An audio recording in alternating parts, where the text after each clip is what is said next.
कक्षा 12 मा पढ्नुहुने मेरा सम्पूर्ण साथीभाइ बहिनीहरूको लागि आज फेरि पनि मैले कक्षा 12 को सामाजिक अध्ययन तथा जीवनोपयोगी शिक्षा विषयको एकाइ 2 अर्थात् युनिट 2 मा रहेका अल टपिकहरू जति पनि पाठहरू छन् ती पाठहरूको चाहिँ महत्त्वपूर्ण प्रश्नहरू जुन हामीले पढ्नुपर्ने एक्जामको लागि छन् तिनको चाहिँ प्रश्न उत्तर ल्याएर आएको छु। सो ढिलो नगरी भिडियोतर्फ लागौँ। सो अब हामी हेर्न सक्छौँ जीवनोपयोगी सिप को रूपमा डिजिटल सिपहरू तथा सामान्य अनुसन्धान सिप भनेर भनेको छ। सो यसमा छ एकाइ 2 मा रहेका सम्पूर्ण पाठहरूमध्ये महत्त्वपूर्ण प्रश्नहरूको उत्तरसहित बोर्ड इक्जाममा सोध्न सक्ने important question to ask from second terminal exam to final board exam भनेर भनेको छु मैले। सो अब हामी भिडियोतर्फ लागौँ। सामाजिक अनुसन्धान कति प्रकारका हुन्छन् भनेको छ। सो सामाजिक अनुसन्धानका प्रकारहरू निम्नअनुसार उल्लेख गर्न सकिन्छ भनेर भन्न सक्छौँ हामी। मौलिक तथा विशुद्ध अनुसन्धान, व्यावहारिक अनुसन्धान, क्रियात्मक अनुसन्धान र अन्वेषणात्मक अनुसन्धान भनेर भन्न सकिन्छ। ठिक छ। त्यसपछि चाहिँ हाम्रो तथ्याङ्क भनेको के हो भनेर भन्न सक्छ।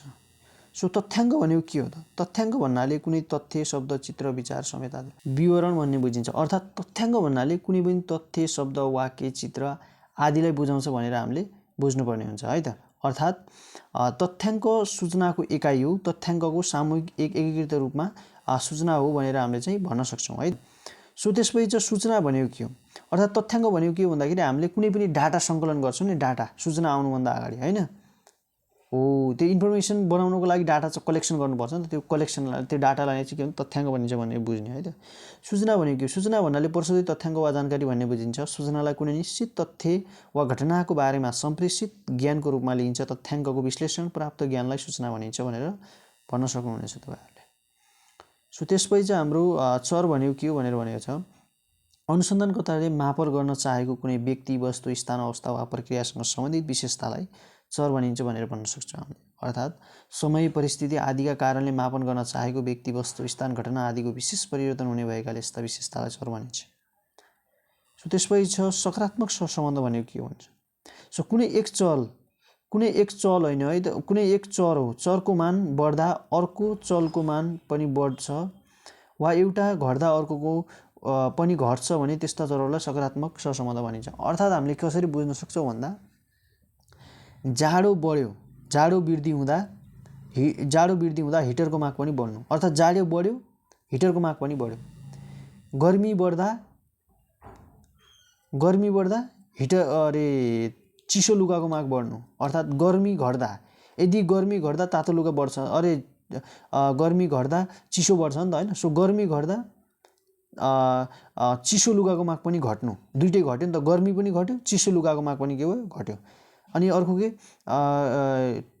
चिसो बढ्यो, चिसो घट्यो। अर्थात् चिसो अर्थात् चिसो जब हुन्छ त्यो चिसोको महिना सक्यो अब भन्छौँ नि त हामी होइन हो, त्यतिखेर के हुन्छ? हिटरको माग पनि के हुन्छ त? घट्छ। किनकि अब तातो समयमा त हिटर लगाउने होइन होला होइन, कुलर लगाउने होला तातो समयमा त। त्यसैले दुइटै, एउटा घट्दा अर्को पनि घट्छ र एउटा बढ्दा अर्को पनि बढ्छ भने त्यसलाई के भन्छ? सकारात्मक सहसम्बन्ध भन्छ भनेर बुझ्नु पर्यो है त। नकारात्मक सहसम्बन्ध भनेको के हो त्यो बुझौँ। कुनै एक चल, कुनै एक भेरिएबलको मान बढ्दा अर्को चलको मान उठ्नु वा एउटा घट्दा अर्को बढ्छ भने त्यसलाई नकारात्मक सहसम्बन्ध भनिन्छ भनेर भनेको छ। अर्थात् नकारात्मक सहसम्बन्ध भनेको कस्तो हो त भनौँ, ल बुझौँ है त हामी। नकारात्मक सहसम्बन्ध कस्तो हो भन्दाखेरि चाहिँ हामीले बुझ्नुपर्दा, अर्थात् कसरी बुझ्ने भन्दा एउटा विषय क्षेत्र चरको वृद्धि हुँदा अर्को विषय क्षेत्र वा चरमा गिरावट आउनलाई नकारात्मक सहसम्बन्ध भनिन्छ। नकारात्मक सहसम्बन्धलाई ऋणात्मक सहसम्बन्ध पनि भनिन्छ होइन, माइनस भनेर बुझ्छौँ। नकारात्मक अर्थात् ऋणात्मक सहसम्बन्ध 0, 0 देखि 1 को अङ्कमा मापन गरिन्छ। उदाहरणका लागि जस्तै गर्मी बढेसँगै न्यानो कपडाको माग घट्छ, अघि भन्यो नि त हामीले होइन। यदि गर्मी बढ्यो भने न्यानो कपडाको माग घट्छ। ठ्याक्कै उल्टो भयो कि गर्मी बढ्यो र तातो लुगाको माग घट्यो। अब गर्मी बढ्यो त तातो लुगा कहिले लाउँदैन, चिसो लुगा लाउँछ नि त होइन, गन्जीहरू लगाउँछ हो। त्यसैले के बुझ्ने भन्दा गर्मी बढ्यो तर तातो लुगाको माग घट्यो। एउटा बढ्यो नि त, गर्मी त बढ्यो तर तातो लुगाको माग त घट्यो नि त होइन हो। त्यो भनेको के हो? नकारात्मक सहसम्बन्ध भयो। तर यदि त्यसको ठाउँमा गर्मी बढ्यो र चिसो लुगाको माग बढ्यो, गर्मी बढ्यो चिसो लुगाको माग बढ्यो भनेको दुइटै बढ्यो, त्यो भनेको सकारात्मक सहसम्बन्ध भयो होइन हो। यदि गर्मी घट्यो होइन, गर्मी घट्दा चाहिँ चिसो लुगाको माग पनि घट्छ, त्यो पनि सकारात्मक सहसम्बन्ध, दुइटै घट्यो नि त होइन हो। त्यसरी चाहिँ हामीले बुझ्न सक्छौँ। सो त्यसपछि चाहिँ शून्य सहसम्बन्ध। शून्य सहसम्बन्ध भनेको के हो? एउटा चलको मान परिवर्तन हुँदा अर्कोलाई कुनै असर पर्दैन भने त्यस्तो चरलाई शून्य सहसम्बन्ध भनिन्छ। त्यस्तो सम्बन्धलाई शून्य सम्बन्ध भन्छ। अर्थात् शून्य सहसम्बन्ध भनेको के हो भन्दाखेरि चाहिँ चिया खाँदा होइन, एउटा बुढोले चिया खाँदा कुनै पनि समयमा चिया खाँदा चियाको मूल्यमा कुनै जस्तै अब एउटा गर्मी लाग्दा वा चिसो लाग्दा चियाको मूल्यमा कुनै फरक आउँदैन भने के हुन्छ? त्यसलाई शून्य सहसम्बन्ध भनिन्छ। अर्थात् गर्मीको महिना आओस् या त जाडोको महिना आओस् चियाको मूल्य त त्यही हुन्छ नि त होइन, 20 रुपियाँ अथवा 25 रुपियाँ हो। त्यसलाई के भन्छ? कुनै फरक पर्दैन भने शून्य सहसम्बन्ध भनेर बुझ्न सक्छौँ हामीले। उदाहरणका लागि जाडो मौसम होस् या अथवा गर्मी मौसम, खाद्यान्नको मूल्यमा कुनै परिवर्तन देखिएन भने पनि त्यसलाई पनि के भन्छ त? हाम्रो शून्य सहसम्बन्ध भनिन्छ। सो त्यसपछि छ कार्यकारिणी सम्बन्ध भनेको के हो? यदि एउटा चल वा घटनाका कारणले अर्को घटना घट्छ भने त्यस्तो सहसम्बन्धलाई के भन्छ? कार्यकारिणी सहसम्बन्ध भनिन्छ। कार्यकारण भनेको चाहिँ कसरी बुझ्न सक्छौँ भन्दाखेरि हामीले चाहिँ जस्तै भारी वर्षा हुँदा चाहिँ धान खेती राम्रो फल्नु, धान खेती के को कारणले राम्रो फल्छ त? वर्षा, मेघको कारणले, पानीको कारणले फल्छ नि त होइन। हो त्यसरी हामीले चाहिँ कारण के हो त? धान फल्नको मेन कारण के हो? पानी पर्नु। अर्थात् अर्को पनि बुझ्न सक्छौँ हामी, भारी वर्षा अर्थात् असिना पर्दा खेतीको नाश हुनु। अब के को कारणले खेती नाश भयो त? पानीकै कारणले भयो नि त होइन। हो त्यसरी पनि बुझ्न सक्छौँ है त। त्यसपछि अब अर्को चाहिँ हाम्रो अनुसन्धान अध्ययन प्रस्तावना लेखन भनेको के हो? सो अनुसन्धान अध्ययन प्रस्तावना भनेको कसरी बुझ्न सक्छौँ भन्दाखेरि हामीले अध्ययन प्रस्तावना भनेको के हो त्यो बुझौँ पहिला। प्रस्तावना भनेको के हो भन्दाखेरि कुनै पनि विषयवस्तुको घटनाको अथवा होइन अध्ययन गर्नु पूर्व जुन खाका तयार गरिन्छ नि त्यसलाई प्रस्तावना भनिन्छ है त। प्रतिवेदन र प्रस्तावनाको बारेमा बुझाइदिन्छु म। प्रतिवेदन भनेको के हो भन्दाखेरि कुनै पनि घटना घटिसकेपछि, जस्तै हामी कुनै भ्रमणमा गइसकेपछि लेखिन्छ भने प्रस्तावना चाहिँ त्यो भ्रमणमा कसरी जाने, कसरी गर्ने भनेर त्यो भ्रमण कहाँ कहाँ जाने भन्ने विषयमा चाहिँ अगाडि नै गरिन्छ, लेखिन्छ भने त्यसलाई के भनिन्छ त? प्रस्तावना भनिन्छ भनेर बुझ्न सकिन्छ है। कुनै विषय वा घटनाको सम्बन्धमा अध्ययन गर्ने कार्य सम्पन्न गर्नका लागि के कहाँ कसरी गर्ने भन्ने कुरा समावेश गरी पूर्व योजना तयार गरिने पूर्व योजनाको खाकालाई पनि कार्य सम्पन्न गर्नु अगाडि त्यो कार्यलाई कसरी सुरुवात गरी कुन प्रक्रिया अपनाई कहिलेसम्म सम्पन्न गर्ने हो भन्ने विषयमा तयार पारिएको एउटा विस्तृत योजना अध्ययन प्रस्तावना हो भनेर बुझ्न सक्छौँ है त। खाका हो एउटा। अब हामीले यही पनि भनेको छ परिभाषा, तपाईँ यहीँबाट बुझ्न सक्नुहुन्छ है। त्यसपछि म 10 नम्बरको प्रश्नमा गएँ। सामाजिक तथ्याङ्क भनेको के हो भनेर सोध्न सक्छ। समाजमा बस्ने मानिसहरू र प्रकृति तथा तिनीहरूको अन्तर्क्रिया र अन्तर्सम्बन्ध सम्बन्धी तथ्याङ्कलाई सामाजिक भनिन्छ, सामाजिक तथ्याङ्क भनिन्छ भनेर भन्न सक्नुहुन्छ है त। यहाँ सामाजिक मात्र लेखेको छ। सो त्यसपछि छ तथ्याङ्क सङ्कलन भनेको के हो? खोज र अनुसन्धानका प्रश्नहरूले खोजेको उत्तरका रूपमा सान्दर्भिक विशिष्ट जानकारी प्राप्त गर्ने व्यवस्थित प्रक्रियालाई तथ्याङ्क भनिन्छ। तथ्याङ्क सङ्कलन भनिन्छ भनेर तपाईँहरूले भन्न सक्नुहुनेछ है। त्यसपछि अब हामी अर्कोमा जाउँ, प्रश्न नम्बर 12 मा। अवलोकन वा निरीक्षण विधि भनेको के हो? सामाजिक घटनाका बारेमा कार्यकारिणी प्रभाव बुझ्न विभिन्न स्तरहरूको सम्बन्धलाई विश्लेषण गर्न स्वयं अनुसन्धानकर्ताले कार्यक्षेत्रमा गएर निरीक्षण गरिने विधि नै अवलोकन विधि हो भनेर भन्न सक्नुहुनेछ है त। सो त्यसपछि चाहिँ हाम्रो 13 नम्बरमा प्रश्न रहेको छ, सामाजिक सर्वेक्षण विधि भनेको के हो? कुनै पनि सामाजिक समस्या समाधान गर्ने विकास सम्बन्धी कार्यक्रम कार्यान्वयन गर्नका लागि विभिन्न प्रकारका व्यङ्ग्य सङ्कलन, तथ्याङ्क सङ्कलन विधि र तथ्याङ्कीय अपनाएर समस्याहरूको हरेक पक्षको जानकारी लिन गरिने अध्ययन अनुसन्धान कार्य नै सामाजिक सर्वेक्षण विधि हो। सर्वेक्षण भनेको खासमा चाहिँ त्यहीँ जानु है त, कुनै पनि क्षेत्रमा नै पुग्ने कार्यलाई सर्वेक्षण भन्छ है त। कसरी गर्ने भनेर त्यही नै पुग्ने कार्य हो खासमा है त। सो अन्तर्वार्ता भनेको के हो? औपचारिक र अनौपचारिक रूपमा कुनै पनि अनुसन्धानमा निर्दिष्ट उद्देश्यका लागि लक्षित प्रश्नहरूको उत्तर प्राप्त गर्न उत्तरदायी र अन्तर्वार्ता बीचको दोहोरो व्यवस्थित वार्तालापलाई अन्तर्वार्ता विधि भनिन्छ भनेर भन्न सक्नुहुनेछ है त। तथ्याङ्क विश्लेषण भनेको के हो भनेर सोध्न सक्छ। यसलाई किन महत्त्वपूर्ण चरण भनिएको हो? सो तथ्याङ्क प्रशोधनबाट आएका नतिजाहरूको विश्लेषण गरी त्यसको अर्थ निकाल्ने कार्यलाई तथ्याङ्क विश्लेषण भनिन्छ। विश्लेषण भनेको विभाजन गर्नु है त। विश्लेषण भनेको विभाजन भन्दा पनि त्यो कसरी भयो होइन, त्यो विश्लेषण भनेको अलग छुट्याउनु कि त्यो के भयो भनेर त्यसको बारेमा थाहा पाउनु भन्छ कि खासमा होइन। त्यसको चाहिँ छुट्याउने कार्य पनि भन्न सकिन्छ है त। जस्तै अब कसरी भन्न सकिन्छ, तथ्याङ्क प्रशोधनबाट आएका नतिजाहरूको विश्लेषण गरी त्यसको अर्थ निकाल्ने कि होइन। चरणहरू अनुसन्धान, समस्या, प्रश्नहरूको जवाफ निकाल्ने कार्य भएकाले यस चरणलाई महत्त्वपूर्ण चरण मानिन्छ भनेर भनेको छ। एनालाइजिस विश्लेषण गर्नु भने अवलोकन गर्नु, अर्थात् त्यो अलि अलग्गै तरिकाले बुझ्नु पर्यो। नतिजा प्रसारण तथा प्रविधिकरण भनेको के भन्छ, अनुसन्धानबाट प्राप्त नतिजा फाइन्डिङलाई नीति निर्माता, सरकारवाला, उपभोग वा अन्य अनुसन्धानकर्ता लगायतका लक्षित समूहलाई जानकारी गराउनका लागि विभिन्न माध्यमबाट नतिजा प्रसारण गर्ने कार्यलाई नतिजा प्रसार तथा प्रविधिकरण भनिन्छ भनेर बुझ्नुहुनेछ। चित्रात्मक प्रस्तुतिकरण भनेको के भन्छ, चित्रात्मक भनेको चित्रको आधारमा प्रस्तुत गर्नु है, चित्रमा प्रस्तुत गर्ने प्रक्रिया हो भनेर बुझ्नु। सूचना तथा जानकारीलाई चित्र, चार्ट, लेखाचित्र आदि दृश्यका माध्यमबाट गरिने प्रस्तुतिकरणलाई भिजुअल मिडियम प्रस्तुतिकरणलाई चित्रात्मक प्रस्तुतिकरण भनेर भनिन्छ। यसले शाब्दिक प्रस्तुतिकरणले भन्दा कम स्थान र समयमा धेरै जानकारी प्रस्तुत गर्न सक्छ। परिसर भनेको के भन्न सक्छ, दिएका तथ्याङ्कहरूको मानमा नै सबैभन्दा ठुलो र सबैभन्दा सानो मानको फरकलाई परिसर वा दूरी भनिन्छ। मध्यमान विचलन भनेको के हो, साधारणतया कुनै श्रेणीको केही औसतबाट अन्य पदहरूको मान फरकको औसतलाई नै मध्यमान विचलन भनिन्छ। विच्छेदनको नापमा सबैभन्दा बढी प्रयोगमा आउने विचलन मध्य स्तरीय विचलन हो। सो 20औं प्रश्न छ, मध्य स्तरीय विचलन भनेको के हो, स्तरीय विचलन हो।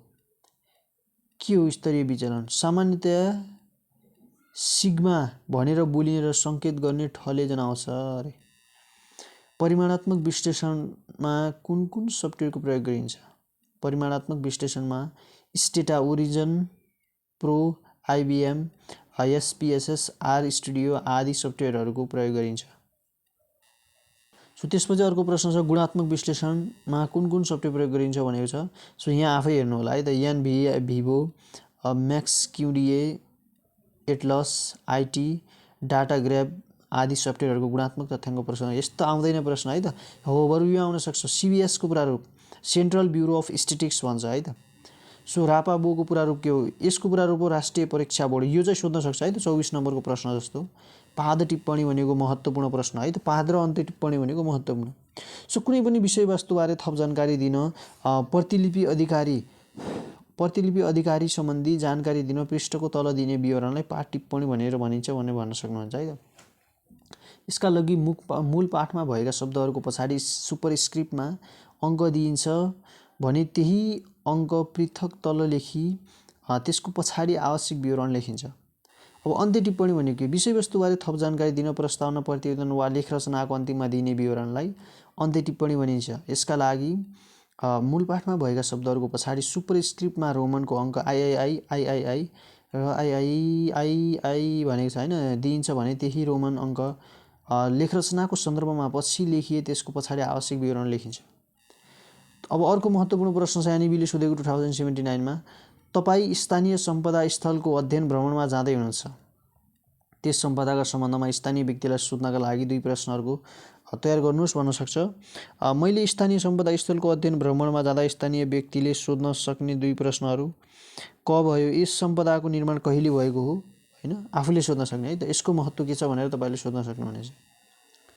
अब चाहिँ बौद्धिक चोरी भनेको के हो, बौद्धिक चोरी भनेको एउटा कपटपूर्ण कार्य हो जहाँ अरूले कसैले अरूका रेखाहरू, पाठहरू, रूपरेखाहरू, पाठहरू, अनुच्छेदहरू, चित्र आदिको नक्कल गर्छ र तिनीहरूलाई आफ्नो दाबी गर्छ भने यस्ता चोरीहरूलाई गर्नेहरूको प्रयोग गरेको सामग्री स्रोत उल्लेख गर्दैन अरे। बौद्धिक चोरी भनेको चाहिँ अरूको सिपहरूको चाहिँ चोरी गर्नु भन्ने बुझ्न सक्नुहुन्छ है त सामान्य भाषामा, अर्थात् अरूको स्किलहरू हुन्छ नि त्यसलाई चाहिँ आफूले चाहिँ त्यस्तै नक्कल गर्ने अथवा कपिराइटहरू युट्युबमा आउँछ नि होइन, अर्को भिडियोहरू युज गर्नु, प्रयोग गर्नु भन्छ नि। बौद्धिक सम्पत्ति भनेको के हो, बौद्धिक सम्पत्ति भन्ने बित्तिकै बौद्धिक भन्ने बित्तिकै बुद्धि के दिमाग, जुन अरूको जुन एउटा ट्यालेन्ट भन्छ नि होइन हो त्यो। सो कुनै व्यक्तिको प्रतिभा र बौद्धिक क्षमताले सिर्जना गरेका कृति, लेख, रचना, कला, साहित्य आदिलाई बौद्धिक सम्पत्ति भनिन्छ। सो तपाईँ पढ्नु होला है त, यो महत्त्वपूर्ण प्रश्नहरू नि। कपिराइट भनेको के, यस्तो प्रश्न सोध्दैन। कपिराइट भनेको लेख र सर्जकले तयार पारेका कृति सिर्जनामा लेखकका अधिकार रहन्छन्, कसैले पनि लेखकका अनुमति बिना यी सिर्जना प्रयोग गर्न पाउँदैन, लेखकको यही अधिकारलाई कपिराइट भनिन्छ।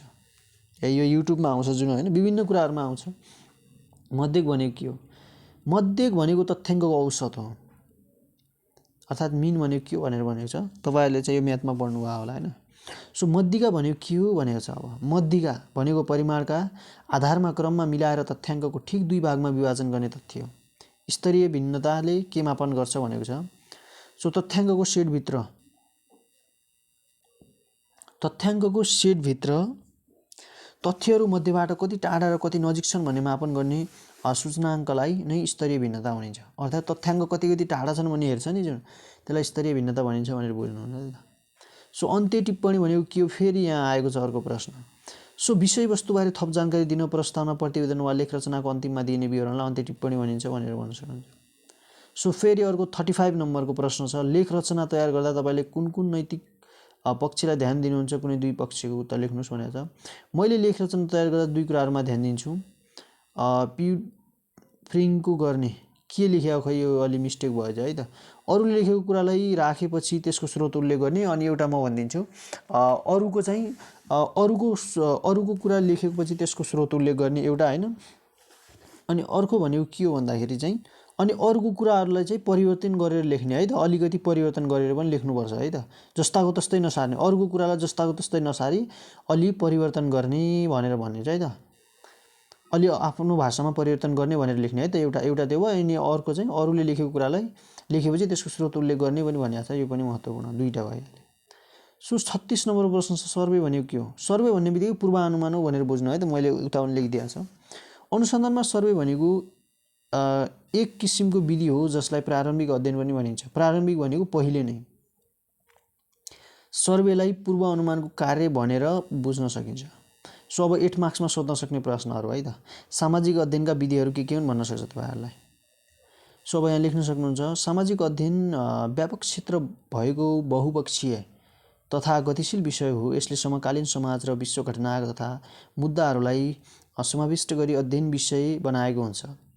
त्यसै सामाजिक अध्ययनको क्षेत्रको निश्चित सीमा कोर्न सकिँदैन। सामाजिक अध्ययनले विविध संस्कृति, सामाजिक अर्थात् तथा राजनीतिक व्यवस्था, राजनीति, जातजातिहरूको बारेमा ज्ञान प्रदान गर्ने हुनाले यस विषयको अध्यापनमा प्रयोग हुने विधिहरू फरक पर्न चाहन्छ। तसर्थ सामाजिक अध्ययनका विधिहरूलाई यस प्रकार उल्लेख गर्न सकिन्छ भनेको छ। सो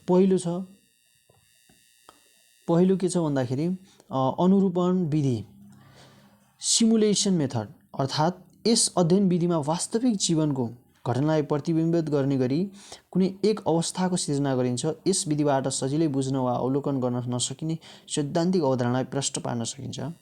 प्रयोगशाला विधि, ल्याबोरेटरी मेथड है त। यस विधिले विद्यार्थीहरूलाई विभिन्न स्रोत सामग्रीहरूको प्रयोग गर्ने गतिविधिहरूलाई जनाउँछ। यस बाहेक अन्य कुनै पनि विषयवस्तु लिएको र गरिएका छलफल रेकर्ड गरिएको भिडियो टेप देखाउनु पनि प्रयोगशालाको सर्वेक्षण विधि अन्तर्गत पर्दछ।